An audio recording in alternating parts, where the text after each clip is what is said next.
Doctor ortho Ayurvedic oil and capsule. अब दर्द भी घुटने टेकेगा। रांची में ईडी दफ्तर में रेड पर झारखंड की सियासत गर्म। ईडी दफ्तर में रेड पर भड़के नेता प्रतिपक्ष बाबूलाल मरांडी। कहा पुलिस कार्यवाही की आड़ में अहम साक्ष्यों मिटाने का प्रयास। मरांडी ने दी चेतावनी, झारखंड को नहीं बनने देंगे बंगाल। देवघर के लालगढ़ में मंदिर निर्माण को लेकर दो समुदाय में झड़प। पत्थरबाजी में 5 से 6 लोग घायल।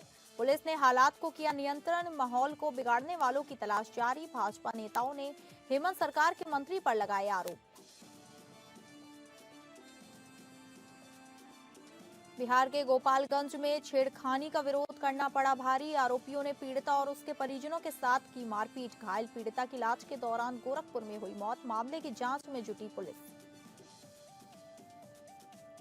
कनाडा में पढ़ाई कर रहे पंजाब के एक छात्र की गोली मारकर हत्या। परिवार ने की न्याय की मांग। विदेश में पढ़ाई करने वाले छात्रों की सुरक्षा पर फिर उठे सवाल।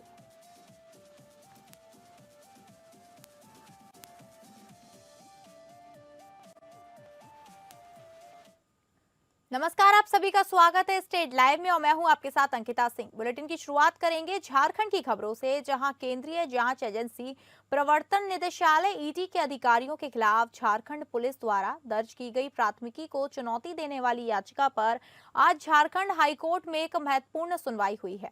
आपको बता दें कि झारखंड पुलिस ने पीएचईटी के कर्मचारी के कथित शिकायत के आधार पर रांची स्थित ईडी कार्यालय के अधिकारियों के खिलाफ मामला दर्ज किया था। हालांकि ईडी ने इस प्राथमिकी को कानून की प्रक्रिया का दुरुपयोग और जांच में बाधा डालने की कोशिश बताते हुए इसे रद्द करने की मांग की है। उधर ईडी के दफ्तर में कल रांची पुलिस द्वारा दी गई छापेमारी के खिलाफ राज्य की मुख्य विपक्षी दल भाजपा ने भी कड़ी आपत्ति जताते हुए राज्य सरकार पर भ्रष्टाचार के आरोप लगाए हैं और पुलिस पर छापेमारी की आड़ में साक्ष्य छुपाने के प्रयास की कोशिश करने का आरोप लगाया है।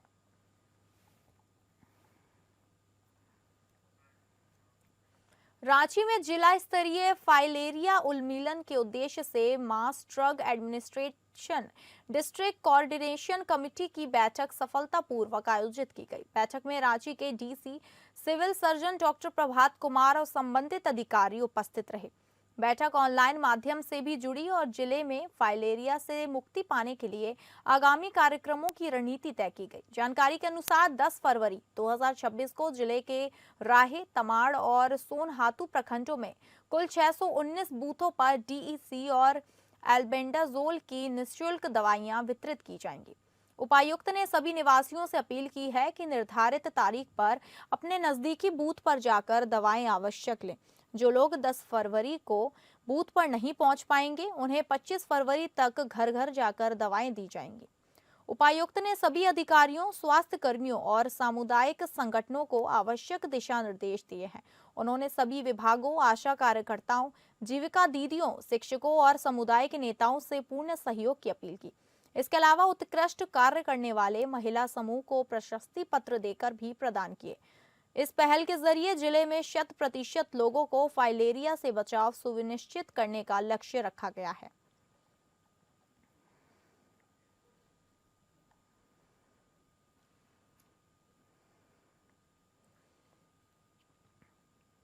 रांची में उपायुक्त सह जिला दंडाधिकारी मंजूनाथ भजंत्री की अध्यक्षता में समाहरणालय ब्लॉक ए सभागार में डीएमएफटी, यूनाइटेड फंड, सीएसआर, एमपीलेट, एमएलए फंड और 15वीं वित्त आयोग स्वास्थ्य के तहत कार्यान्वित विभिन्न योजनाओं की समीक्षा बैठक आयोजित की गई। बैठक में जिले में स्वीकृत योजनाओं की प्रगति, लंबित परियोजनाओं की स्थिति और उनके समयबद्ध एवं गुणवत्तापूर्ण होने के तरीके पर विशेष चर्चा की गई।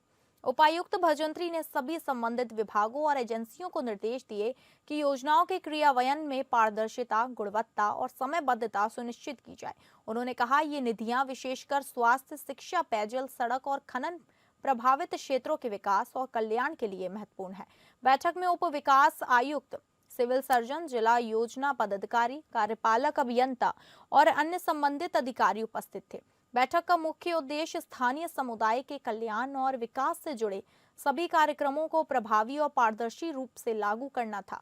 लंबित परियोजनाओं को प्राथमिकता देते हुए सभी कार्यकारी एजेंसियों को निर्देश दिया गया कि वे निर्धारित समय सीमा में कार्य पूर्ण करें ताकि जनता को योजनाओं का अधिकतम लाभ मिल सके।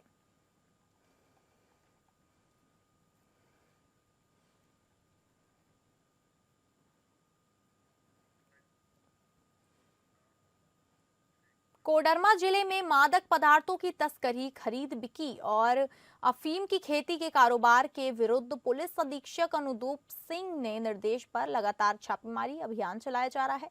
इसी क्रम में बीती देर रात उन्हें गुप्त सूचना मिली कि तिलैया थाना अंतर्गत गझंडी इलाके के जंगली क्षेत्र में बुधलाल सिंह द्वारा अवैध अफीम के तस्करों के साथ मिलीभगत कर कई एकड़ जमीन पर अवैध अफीम की खेती की गई है।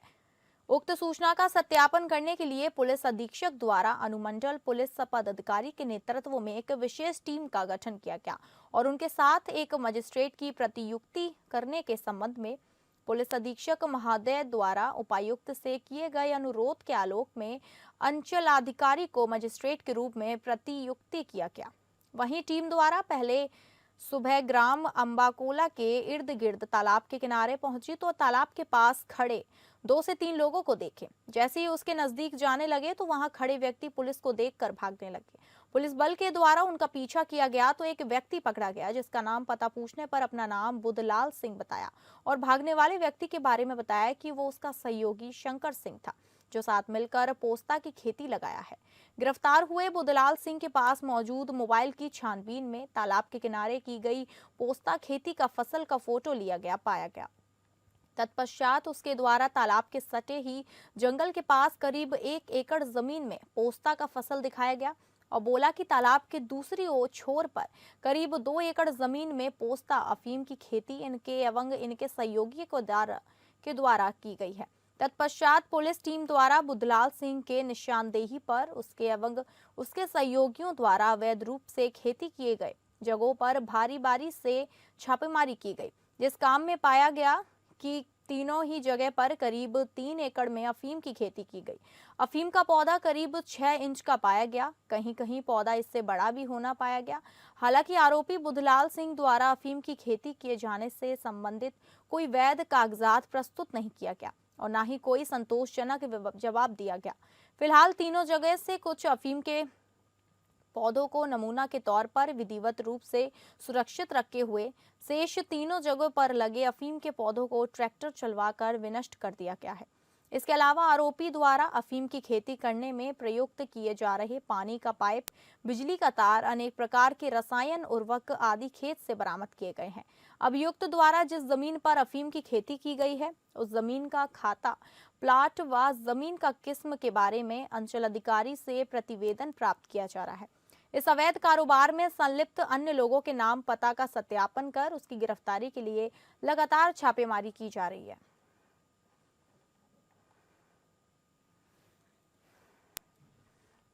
देवघर के मधुपुर अनुमंडल के लालगढ़ में गुरुवार सुबह मंदिर निर्माण को लेकर 2 समुदाय के बीच हिंसक झड़प हो गई। स्थानीय लोगों के अनुसार एक पक्ष ने मंदिर निर्माण का विरोध शुरू किया, जिसके बाद दूसरे पक्ष ने भी मोर्चा संभाला और दोनों तरफ से पत्थरबाजी हुई।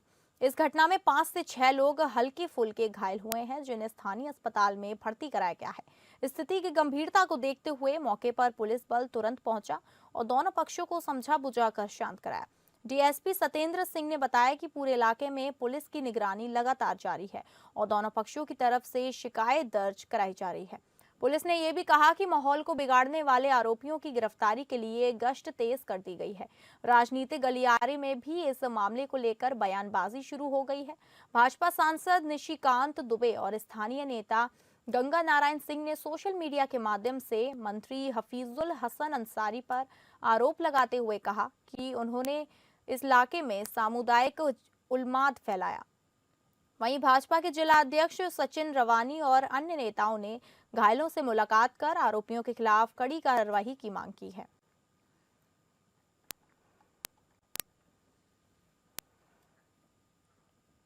बोकारो जिले के चीराचास क्षेत्र में डिलीवरी राइडर्स की अनियंत्रित पार्किंग और ट्रैफिक नियमों के उल्लंघन से स्थानीय लोगों की परेशानी बढ़ गई है। ब्लिंकेज के गोदाम के सामने राइडर्स द्वारा लगातार मोटरसाइकिलें पार किए जाने के कारण जाम की समस्या बनी रही है। इससे आसपास लगभग 5,000 से 10,000 लोगों को रोजमर्रा की आवाजाही में कठिनाई का सामना करना पड़ रहा है। स्थानीय लोगों का कहना है कि इन डिलीवरी बॉयज की लापरवाही और सड़क पर अनियमित ड्राइविंग के कारण कई बार दुर्घटनाएं हो चुकी हैं। शिकायत करने के बावजूद स्टोर संचालक इस पर कोई कार्रवाई नहीं कर रहे हैं, जिससे लोगों में आक्रोश बढ़ता जा रहा है। बोकारो की परिवहन अधिकारी मारुति मिंज ने बताया कि सभी नागरिकों के लिए लागू ट्रैफिक नियम डिलीवरी राइडर्स पर भी लागू होते हैं। यदि कोई नियम का उल्लंघन करता है तो उसके खिलाफ सख्त कार्रवाई की जाएगी। प्रशासन ने चेतावनी दी है कि नियमों का पालन सुनिश्चित करने के लिए निगरानी और कार्रवाई बढ़ाई जाएगी।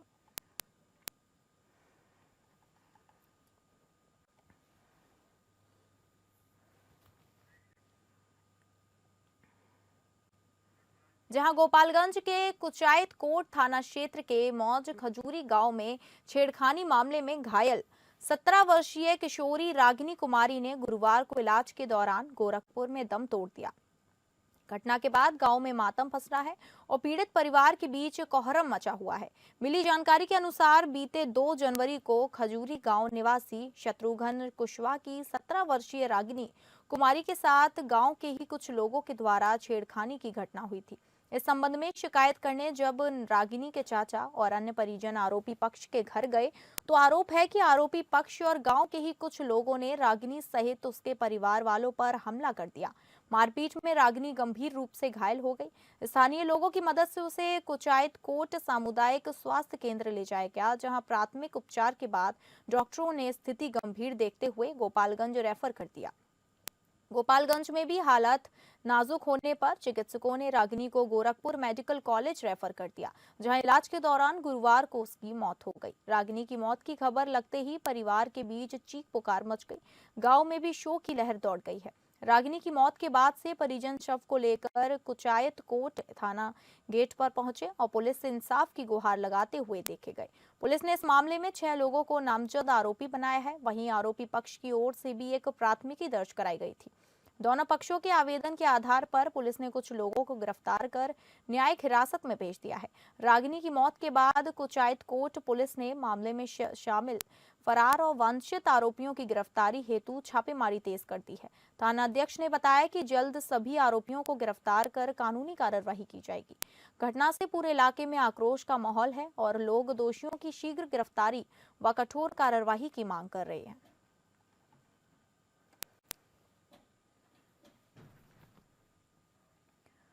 सुपौल जिले के भीमनगर थाना क्षेत्र में 11वीं कक्षा की एक छात्रा की संदिग्ध परिस्थितियों में मौत का मामला सामने आया है।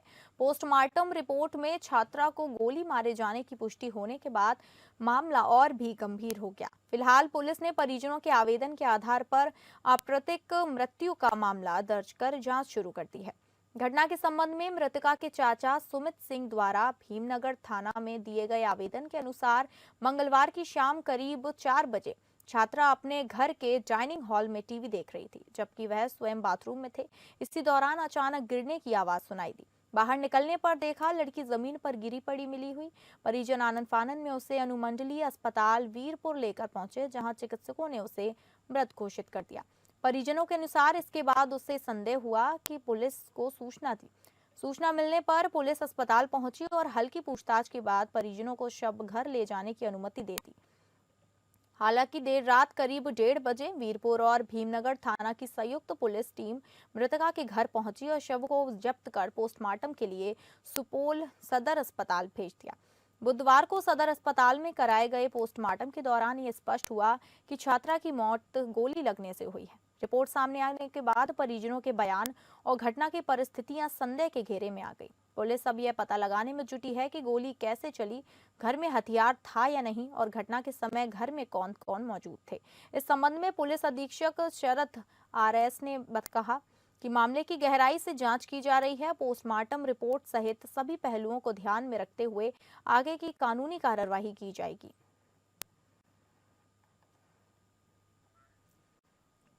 नाथनगर रेलवे स्टेशन के पश्चिमी छोर पर संदिग्ध अवस्था में रखे 4 बोरे में भारी मात्रा में देशी और विदेशी शराब बरामद की गई है। यह कार्रवाई लाइन पेट्रोलिंग गश्ती दल द्वारा की गई। जानकारी के अनुसार रेलवे लाइन पर नियमित पेट्रोलिंग के दौरान रेलवे ट्रैक के किनारे रखे 4 बोरे संदिग्ध अवस्था में नजर आए। जब गश्ती दल ने बोरे की जांच की तो उसमें शराब होने की पुष्टि हुई। पुलिस टीम को देखते ही मौके पर मौजूद तस्कर अंधेरे का फायदा उठाकर फरार हो गया। जांच के दौरान बोरे से लगभग 750 ml वाली विदेशी शराब की कुल 31 बोतलें बरामद की गई। कुल मिलाकर 23,250 ml विदेशी शराब जब्त की गई। इसके अलावा 18 पीस 1-1 लीटर की पानी की बोतलों में भरी देसी शराब भी बरामद की गई। सब इंस्पेक्टर संतोष कुमार ने शराब बरामदगी की पुष्टि की। रेलवे पुलिस और आरपीएफ की इस संयुक्त कार्रवाई को बड़ी सफलता माना जा रहा है।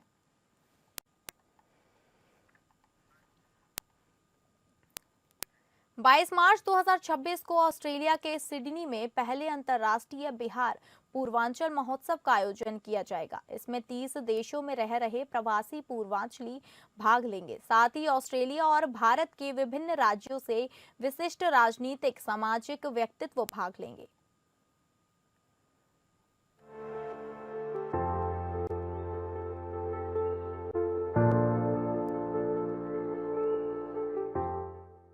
ऑस्ट्रेलिया में मनेगा बिहार महोत्सव।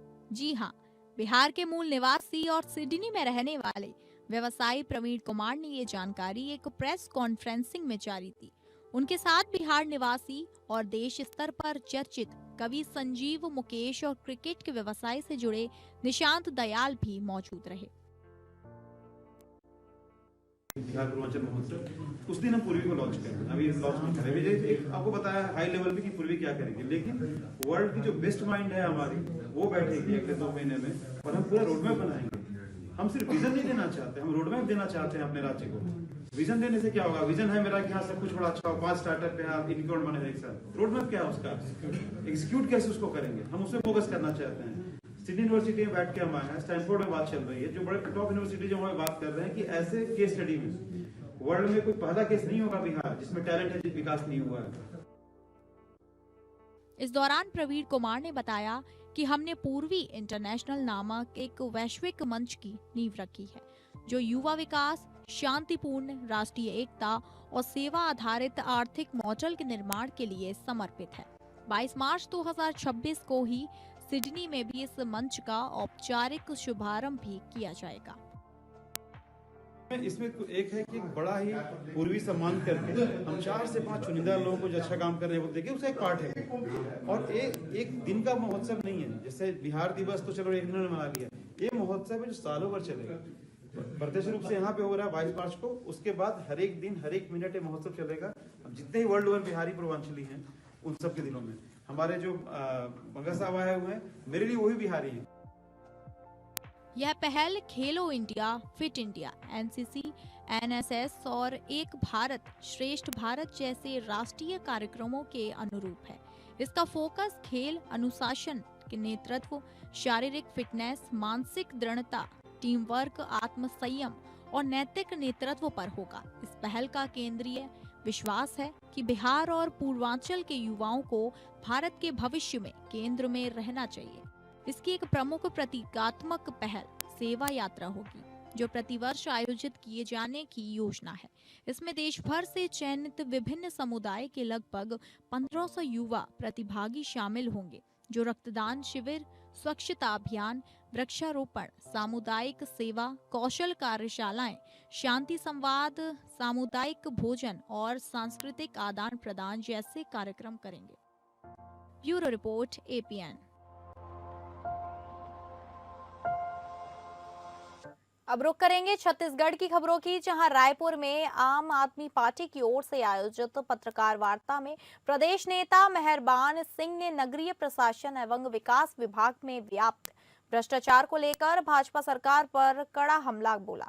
उन्होंने आरोप लगाया कि सुनील अग्रहरी नामक अधिकारी की नियुक्ति अवैध थी, बावजूद इसके उसे नौकरी में बनाए रखा गया और अब उसकी पदोन्नति की फाइल भी चल रही है। मेहरबान सिंह ने कहा कि यह मामला भाजपा सरकार के भ्रष्टाचार के कथित जीरो टॉलरेंस दावों की पोल खोलता है।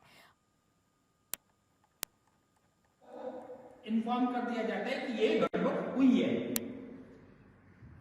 उसके बाद मैं मेहरबान सिंह जब कुछ भी नहीं होता है पुलिस अधीक्षक को शिकायत करता हूं, फिर धारा 156(3) के तहत दुर्ग कोर्ट में परिवाद फाइल करता हूं और उस पर FIR हो जाती है।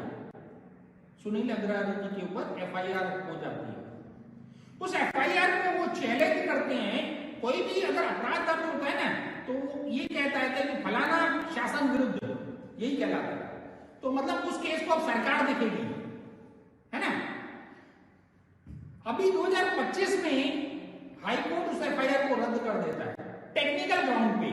धारा 156 ये कहती है कि आप पहले थाने में दीजिए, फिर SP को दीजिए। मैं डायरेक्ट SP के पास चले गया।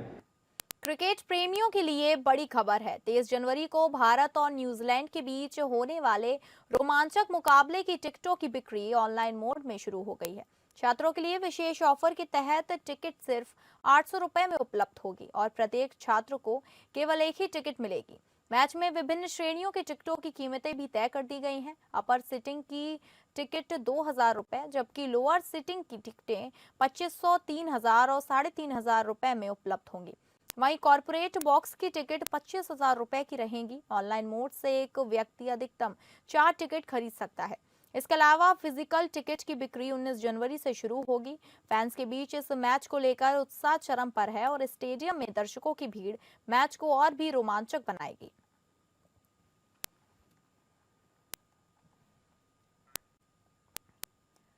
अब रुक करेंगे पंजाब की खबरों की, जहां देवीदासपुरा गांव में एक दुखद खबर सामने आई है। कनाडा में पढ़ाई कर रहे सिमरनजीत, जो गांव निवासी सुखदेव सिंह के पुत्र थे, की गोली मारकर हत्या कर दी गई। घटना की जानकारी परिवार को फोन पर मिली, जिससे पूरे परिवार और गांव में शोक की लहर दौड़ गई।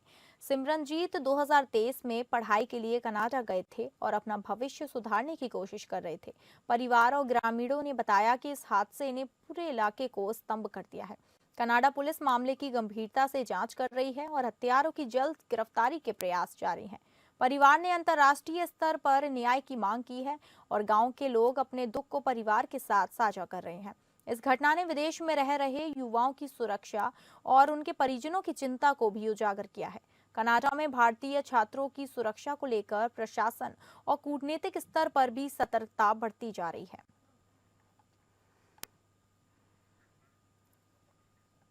अमृतसर के जयंतीपुर पठानकोट हाईवे पर बुधवार को भयानक सड़क हादसा हुआ।